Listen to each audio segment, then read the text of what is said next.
2 hari setelah pulang dari pendakian itu, aku mendengar kabar bahwa Erna masuk rumah sakit karena penyakit asma yang dideritanya itu semakin parah.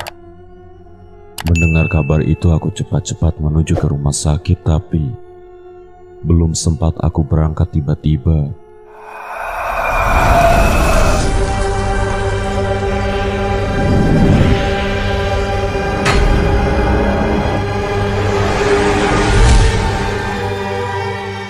saudaranya Erna menelponku dan memberi kabar bahwa Erna telah berpulang untuk selamanya.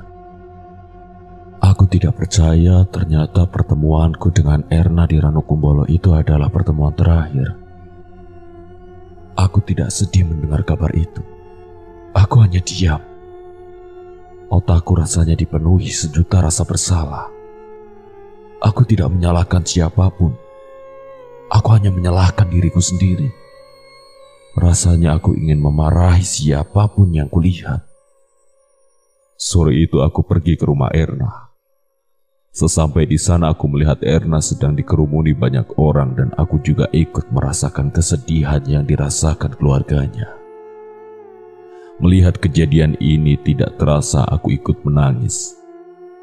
Lalu ku hampiri Erna yang waktu itu sudah menumpangkan kedua tangannya di atas perut dan aku memeluknya beserta kain kafan yang dipakainya. Ketika aku memeluknya itu, aku melihat Erna sedang tersenyum manis kepadaku. Singkat cerita, tidak terasa 1 bulan lamanya Erna meninggalkan kami semua, dan selama 1 bulan itu aku menjalani hari-hariku dengan penuh rasa bersalah. Andaikan aku tahu kalau Erna mempunyai riwayat penyakit itu, pasti aku tidak akan menerima ajakannya ke Ranukumbolo. Aku mencoba melupakan ini semua dan memulai hidup baru, tapi benar-benar sulit. Setelah 40 hari setelah kepergian Erna, aku berniat kembali ke Ranukumbolo dengan tujuan ingin mengenang masa-masa terakhir kami bersama. Aku menyiapkan semua alat pendakianku untuk pergi ke Ranukumbolo besok. Melihatku yang sedang sibuk dengan peralatan pendakianku, ibuku bertanya, "Kamu mau muncak kemana, nak?" "Aku mau ke Ranukumbolo, Bu. Doain ya." "Ya udah, kamu jaga diri baik-baik selama perjalanan ya," jawab ibu yang seakan sudah tahu dengan tujuanku. Keesokan harinya aku pun berangkat. Aku sengaja tidak mengajak siapapun karena aku ingin mencari suasana yang benar-benar damai di alam. Selama perjalanan ke Ranupani, aku menyempatkan singgah di beberapa tempat yang dulu pernah aku singgahi bersama Erna. Gila sih menurutku, tapi dengan begini aku bisa mengobati rasa rinduku kepada Erna. Singkat cerita, aku sampai di Ranupani. Sesampai di situ, aku pun mampir di sebuah warung makan yang dulu pernah aku singgahi bersama Erna. Setelah makan, aku langsung memulai perjalananku. Mulai berjalan, entah kenapa di sepanjang perjalananku ini rasanya berbeda. Aku merasa seperti tidak berjalan sendiri, tapi ada Erna di sampingku. Tapi, itu tidak mungkin. Itu hanyalah perasaanku saja, karena aku masih belum bisa melupakannya. Setelah kurang lebih 4 jam berjalan, akhirnya aku melihat pos 3 sudah di depan mata. Sebuah tempat yang menyimpan sejuta rasa bersalah. Aku pun mempercepat langkah kakiku agar segera sampai di pos itu. Setelah sampai di pos tersebut, aku melihat ada seorang pendaki wanita yang sedang terduduk lelah. Wanita itu menyapaku dan aku pun kembali menyapanya. "Sendirian aja, Mas? Mana rombongannya?" "Iya, Mbak, saya sendiri." "Mbaknya sendiri, mana rombongannya?" "Saya juga sendiri kok, Mas," jawab wanita itu dengan senyum. Aku pun duduk di dekat wanita itu dan mengobrol dengannya. Nama wanita itu adalah Tia. Entah kenapa ketika aku duduk dan mengobrol dengan Tia itu, hatiku terasa nyaman. Seketika itu aku lupa dengan tujuan utamaku ke Ranukumbolo ini. Tidak lama kemudian Tia menawariku untuk jalan bareng ke Ranukumbolo.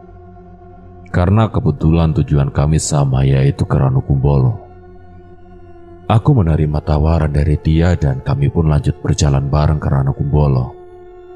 Di sepanjang perjalanan ke Ranukumbolo aku merasa sangat nyaman ketika berada di dekatnya. Aku berpikir, mungkin Tia adalah wanita yang dikirim Tuhan sebagai pengganti Erna. Malam itu sekitar pukul 7 kami sampai di Ranukumbolo. Sesampai di situ aku mendirikan tendaku dan membantu Tia mendirikan tendanya dengan posisi berhadapan. Setelah tenda sudah sama-sama berdiri, malam itu aku dan Tia duduk santai di depan tenda sambil menikmati udara dingin Ranukumbolo. Hatiku semakin yakin bahwa Tia adalah seseorang yang tepat sebagai pengganti Erna, yang sudah tenang di alam sana. Di sisi lain hobi kita juga sama, yaitu mendaki gunung. Malam itu kami saling mengobrol di depan tenda. Tia, kamu kok berani sih mendaki sendirian? Aku lebih suka ketenangan daripada keramaian, ucap Tia dengan senyum manisnya.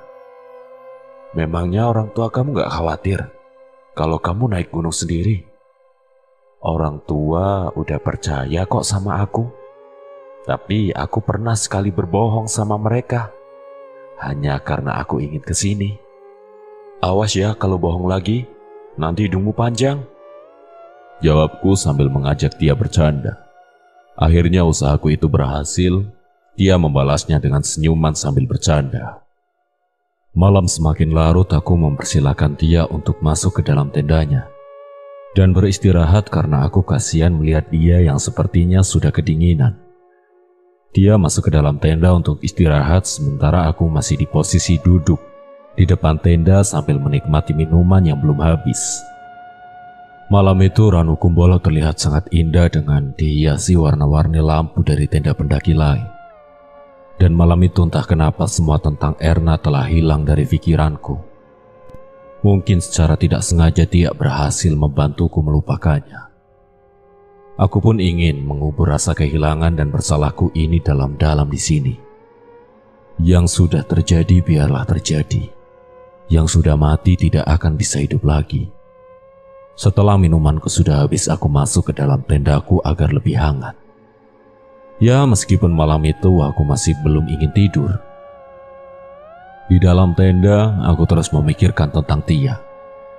Andai saja itu benar bahwa Tia memang sengaja dikirim oleh Tuhan sebagai pengganti Erna. Tapi semakin aku memikirkan tentang Tia, aku semakin teringat dengan Erna. Dan malam itu aku baru sadar kenapa aku bisa nyaman ketika berada di dekat Tia. Ternyata semua tingkah laku dan cara bicaranya Tia itu mirip sekali dengan Erna.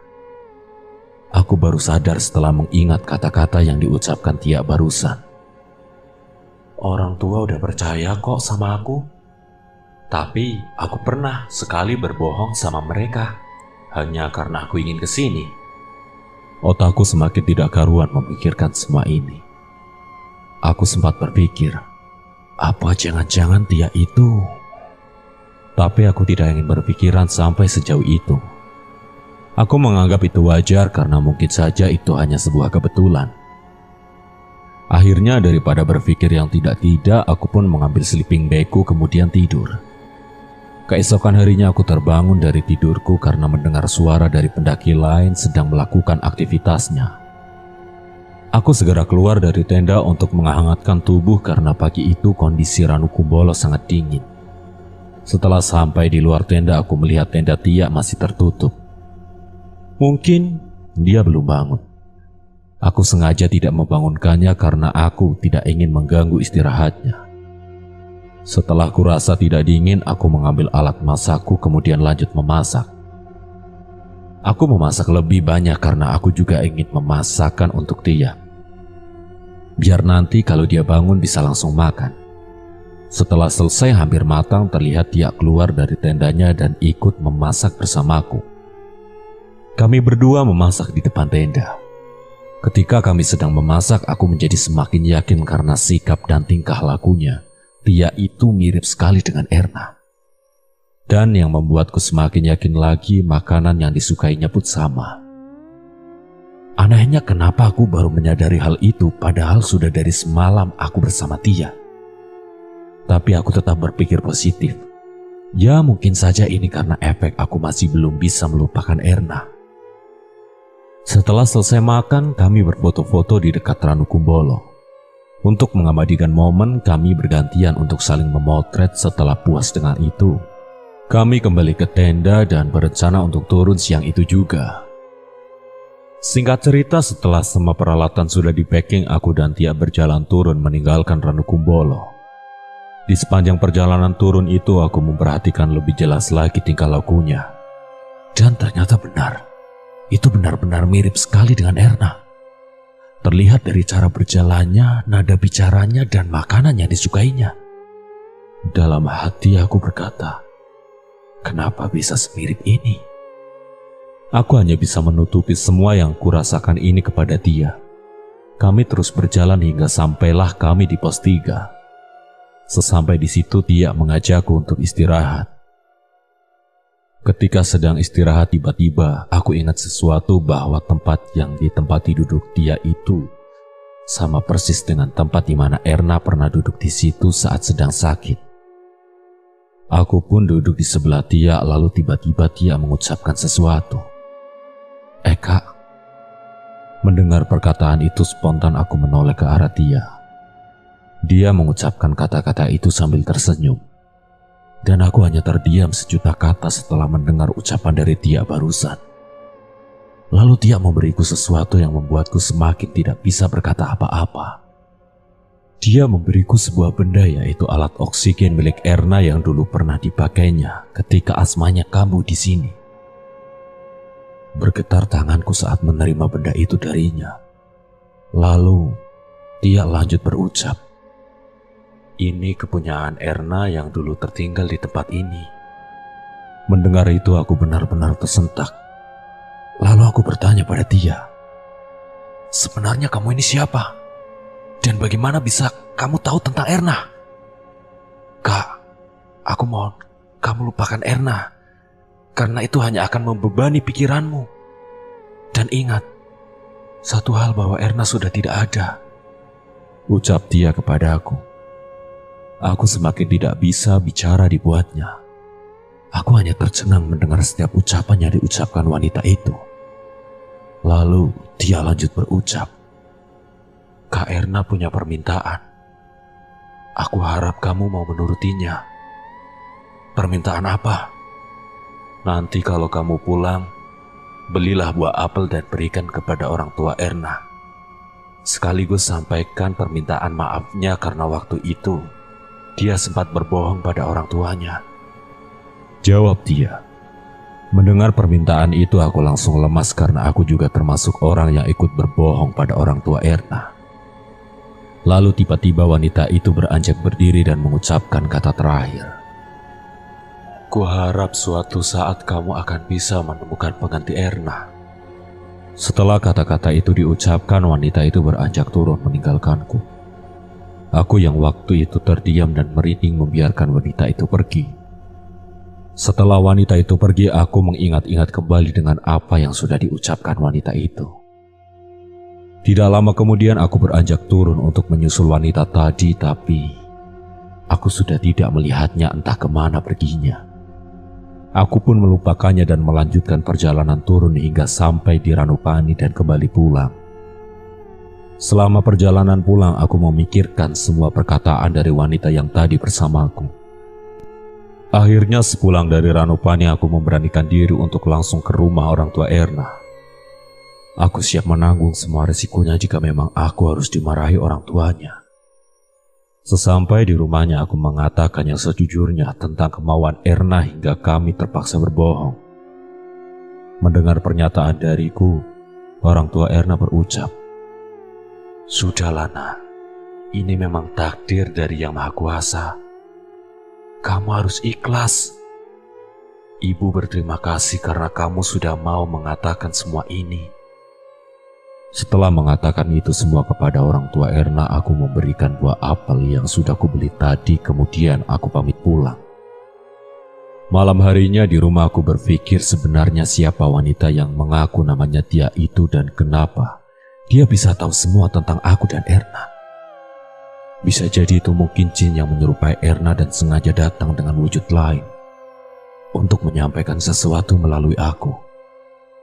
Foto Tia yang kuambil di Ranukumbolo itu pun kosong. Hanya pemandangan Ranukumbolo yang aku lihat dan tanpa Tia di situ.